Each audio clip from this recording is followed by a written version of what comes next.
What's up, everybody? It's Nick with Technology, back with another video. And today we're going to be doing the unboxing of the iPhone 8 Plus.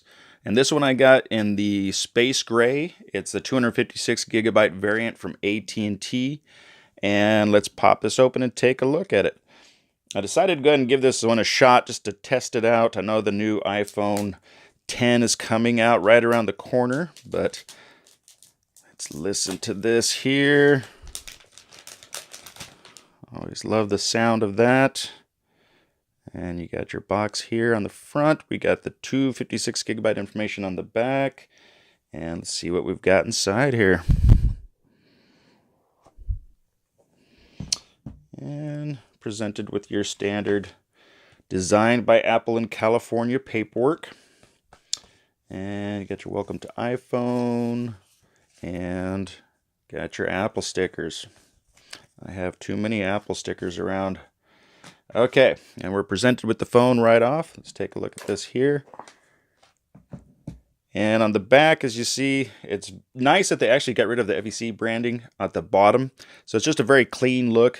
And of course, this is the first time they've gone with the glass back. So for Apple, finally get the wireless charging.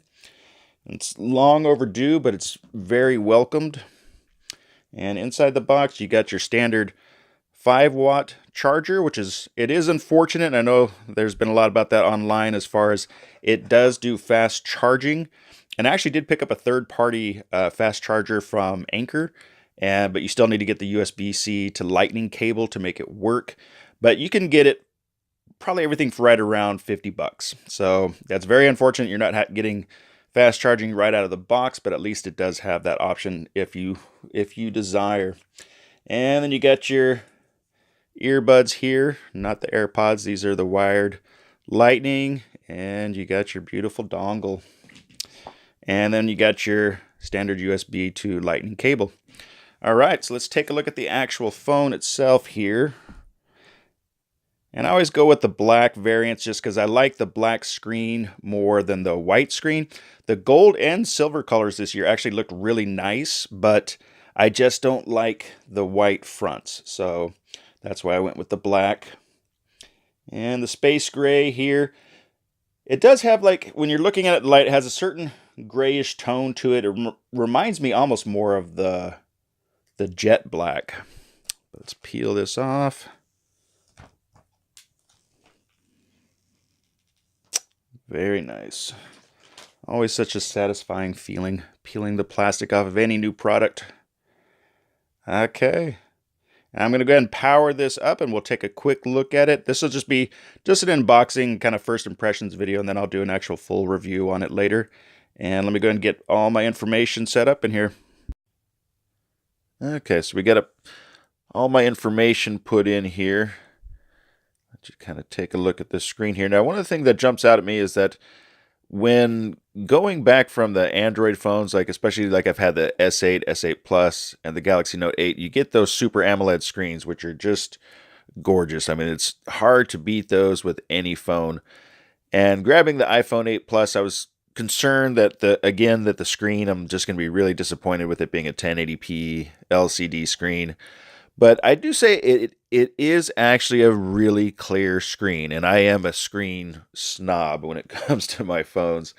And it's still not going to jump out as nice as one of the Samsung screens, but it really is a very nice screen. I have to admit that the colors pop. I know with the new True Tone that they have, which is enabled on here, is supposed to help a little bit with things, and maybe that is kind of the difference that I am seeing, but their wide color gamut that they discuss with it really is making a difference. Like, this is probably one of the best iPhone screens that I've actually seen so far, and I had the 7 and 7 Plus, and it is a little bit, I mean, it is noticeably better than that to me. And then, of course, the big change with the glass back. The glass back on here feels really nice. Like, I actually really prefer this over the aluminum backs. Now, obviously, you're going to have much more of a chance of breaking it, having that glass back here. But as far as just like it's more grippy, it definitely doesn't feel as slippery as the past iPhones with the aluminum shell. It's a crazy fingerprint magnet. I am instantly going to go to my store and clear coat this phone just because it's one things I have noticed with iPhones, they do tend to scratch pretty easily. But supposedly this is supposed to be one of the strongest glasses made for a phone, according to Apple. I don't know that I buy that. I've already seen videos of them breaking just like any normal phone. So we shall see with that. And then, of course, the big thing with this phone is also not just the wireless charging, but that it's the new video capabilities. You can do the 4K at 60 frames per second, or 240 frames per second at 1080p. So that is going to be cool just to for being able to play around with the camera and stuff is going to be really cool. But this is just a quick unboxing and kind of first impressions. And first impressions, it's a boring design. You've heard it a million times that this phone has been around the same look for a while, but you know, one thing I'm kind of curious to see if anyone starts kind of leaning that way. Like one thing for me using the S8, S8 Plus, then the Galaxy Note 8 is I have missed having the fingerprint up front. There's a part of me that I'm really torn with that because I love the aesthetic of having the full, screen body ratio with very minimal bezels like on the Note 8 and the Galaxy phones, the LG V30. But I have never been a huge fan of fingerprints on the back at all. It's fine. I have no problem doing it. The Samsung one that's up here, that one's kind of annoying. But there is something to be said about having just right there. It is very nice. It's very convenient when you're laying it down like this.